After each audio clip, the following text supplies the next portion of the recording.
Kyle, I want to get to Hong Kong in a moment, but first, I mentioned how the dollar is very active, especially against the yen, and I want to get your sense on the drama in Japanese markets as well, because the yen is stronger. We had a rout in Japanese JGB yields in the last couple of weeks that sent yields to the highest since about 2008. We also had JGB auctions that didn't do that well, and now there's political uncertainty going forward. What's your take on Japanese markets, the bond and the yen? Yeah, I think it's important to note that, look, the Japanese rates are still pegged out to 10 years, and they've decided, the BOJ's elected to let the 30-year, I guess, freely trade, even though it doesn't trade every single day. Japanese sovereign debt to GDP is north of 260%. It's kind of the world's most interesting debt laboratory.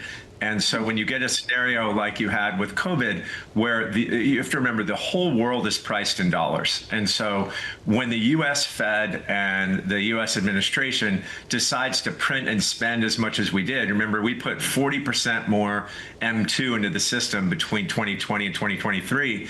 And what did we get? We got about a 40 or 50% inflation of almost everything. And I'll caveat that there are a few things that didn't move 40 or 50% higher in expense, but let's say dwellings and consumer goods and things that people have to buy every day or pay for rent did. So what happened in Japan is the yen went from roughly 100 to 160, and now it's sitting around, what, 145, 147.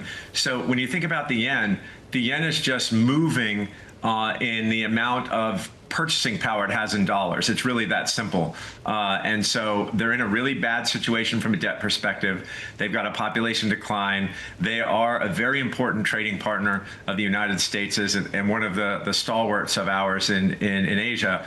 So I think we're going to do all we can to trade and help the Japanese going forward. But I think they're in a precarious position, i.e. they either have to let their currency go or their bond market go, and they'll never let their bond market go. So I would beware of the yen into the future. All right, well, we'll keep an eye on that one. I mentioned the Hong Kong dollar. You've bet against the Hong Kong dollar in the past, which of course is pegged to the U.S. currency, and it has experienced some swings because of President Trump's tariffs and the impact there. The HKMA intervening, spending a lot of money to support that currency peg.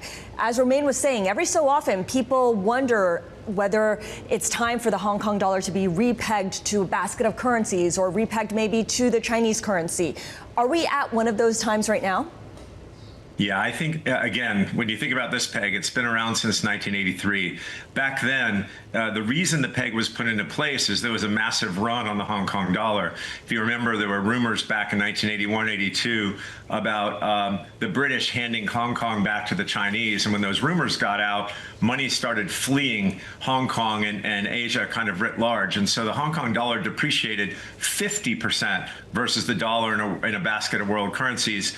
And we, the United States and the United States dollar, provides the stability to Hong Kong and therefore China in their currency regime. So when you think about that peg, it used to be that as Hong Kong's economy went, so did those of the United States and the West. Now Hong Kong's economy is more inextricably linked with China's, and there's a divergence in economic activity. China has had its worst financial crisis in maybe its modern day history in the last 2 or 3 years. Its 10-year bonds at 1.5%. Its overnight rates are roughly 1.5%. So China's having a really difficult economic period internally. And so those economies no longer move with the same synchronicity that was required. So look at Hong Kong's overnight rates today. The overnight rate is still close to 0. U.S. overnight rates are 4.3. One-year rates in Hong Kong are not around 1%. Ours are still around 4%. And if you can interchangeably own the HKD or USD, you'd be crazy not to convert it to USDs, right? You may earn 3 to 4% more. That's why you're seeing the weakness in the Hong Kong dollar. The question is, can Hong Kong afford to move its rates higher? Because the majority of Hong Kong mortgages are floating rate mortgages tied to short rates. So Hong Kong's in a really bad position right now, and also the geopolitical risks are there. Well, I'm curious about the geopolitical side as it relates to the economics, because, I mean, Hong Kong and China being more wedded or more in sync, I would think that would almost blunt the positive impact that Hong Kong has had on mainland China and really just the region overall. I mean, we just had a couple of reports last week of executives at Wells Fargo, apparently a patent and trademark employee from the U.S. being detained over there. And then when you look at the interplay between those two economies, what is the potential upside with continuing to do business there? Yeah, I mean, I think remain over the last, call it 5-6 years, maybe longer. I've said that at some point in time, the hard decoupling is certainly coming.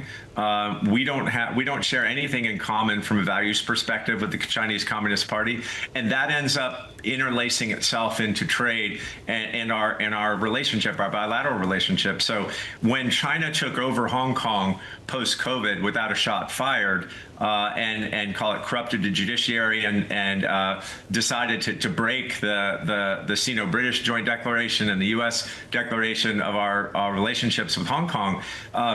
I don't understand why the West continues to do business with Hong Kong and or China. And I think those that continue to do so will pay a hefty price in the coming years. Well, what about all the big U.S. companies that, of course, want to do business in China, certainly mainland China, because of the population and obviously the perception of a rising middle class and a rising wealth class? I mean, just last week, we spent countless hours on this network talking about the deal that Jensen Huang struck to be able to sell some of his Nvidia chips over there in China. Yeah, look, I think that the Nvidia deal was basically a hostage exchange.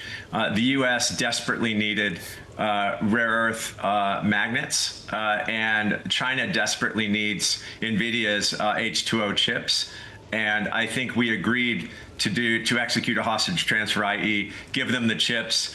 They give us the magnets. But the interesting thing in that transaction is they're requiring us, or U.S. companies, to enter a licensing agreement with the Chinese rare earth magnet suppliers, and we have to disclose very sensitive data to them: how many units of production we have, what the cost per unit is of each car. Ford is basically having to sell its soul to get those magnets, and we're just letting those chips move freely into the Chinese Communist Party's People's Liberation Army, and they're being used to develop AI in the battlefield, AI in their weaponry, AI to develop things to point back at us. I think that was a deal with the devil that I think we'll end up regretting. Well, I am curious, though, but from an investment standpoint, Kyle, do you find yourself looking for places to put your money that would maybe counter what you just laid out with regards to China?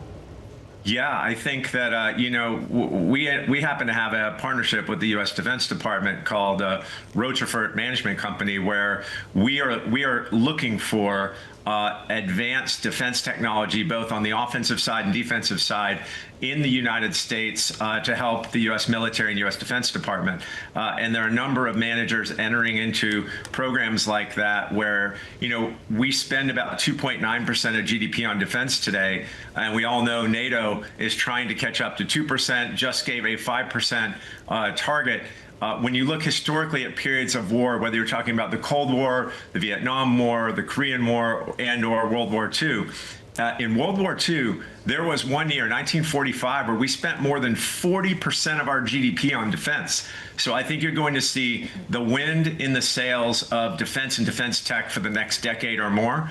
You saw it in the big, beautiful bill. There's another $200 billion going into shoring up, let's say, where our holes are and where we need to advance. So I think you're going to see defense spending as a percentage of GDP move higher. And I think the money to be invested is on the front end of defense and defense tech in the United States for the next decade.